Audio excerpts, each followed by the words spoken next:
Hello, everybody. Another episode of Southern Shadows and Dust. Just a preview of some other cemeteries we're going to talk about. This being Bowman Cemetery, one of the oldest cemeteries in the area. The place where we're looking at is the old sawmill town of Evansville.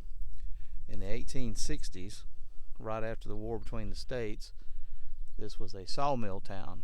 It had the Holder Evans mill, had a commissary that was up on the hill from here, up at the end of this road that it's on where it met the railroad. And at that location, the boy clerk, R.W. Brooks, that being Robert Warren Brooks, and his brother Millard Fillmore Brooks, who was later a probate judge and a circuit clerk in Escambia County, learned telegraphy, and they recounted a lot of their adventures in this tiny cemetery, an area that's now the cemetery.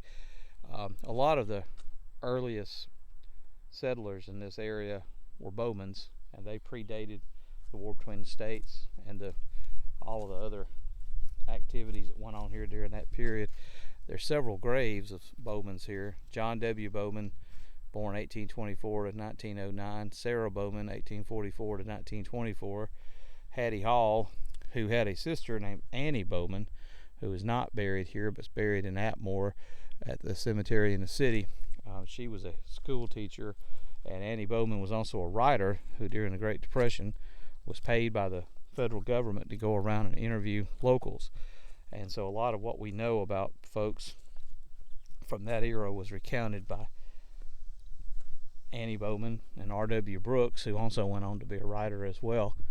One of the earliest graves out here in this cemetery.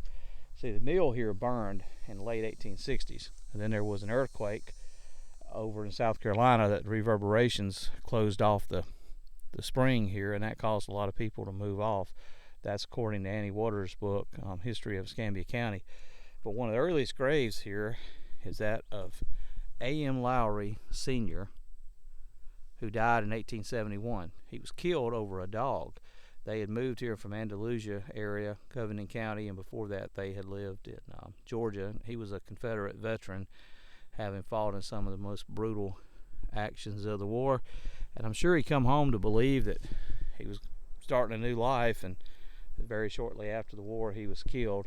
His son, who's also buried here, became the first pastor at Olive Baptist Church and was also a pastor at Canoe First Baptist Church. Canoe First Baptist was a church that helped found Olive Baptist in Pensacola.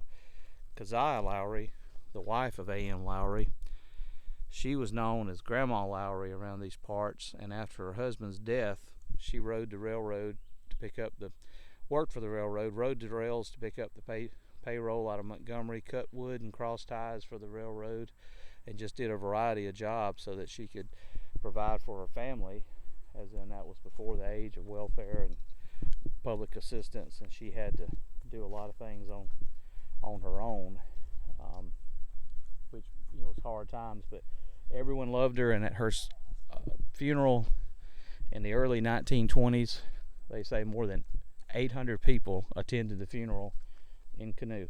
And it's amazing that that many people were crowded into the tiny town of Canoe at the time. These are the grave we're approaching now is the Boatwrights. I knew these folks very well. Cleveland Boatwright was an exceptional carpenter. He worked with my dad a lot of years, and they were friends.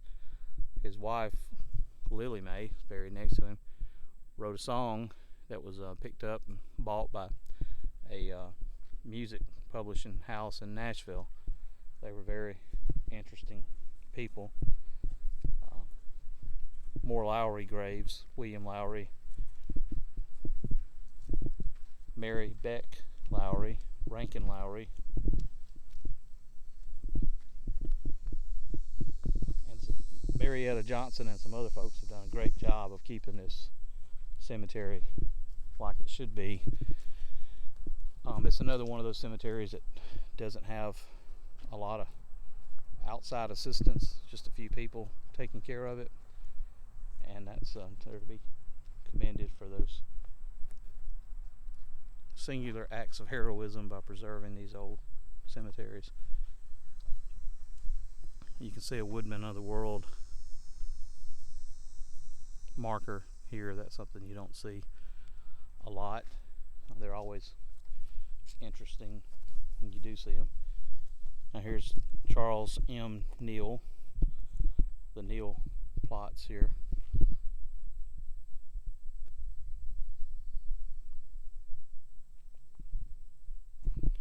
And there's Andrew Lowry Jr., you might as well say. He was the one that became the first pastor at Olive Baptist Church I referred to a few minutes ago. Both him and R.W. Brooks were very close. They were good friends.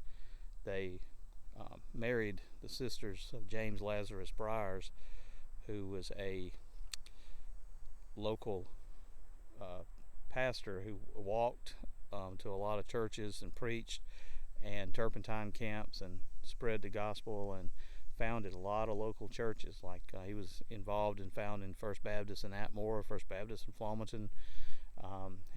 His daughters, both of them married.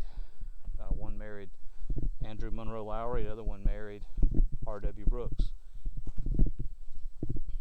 John D. Moy, there's Moys in the cemetery as well. Moys were some of the founding families in this area. John D. Moy, who R.W. Brooks and his obituary write-up of him in the Atmore Advance noted when he passed that the old must die and the young may die. It's one thing he said about that, and he referred to how well he knew him over the years. Jody Evans, who was previously Jody Moy, and before that was also was a Emmons. That was my great aunt. Her first husband was killed in an auto accident. Alfred Moy Sr.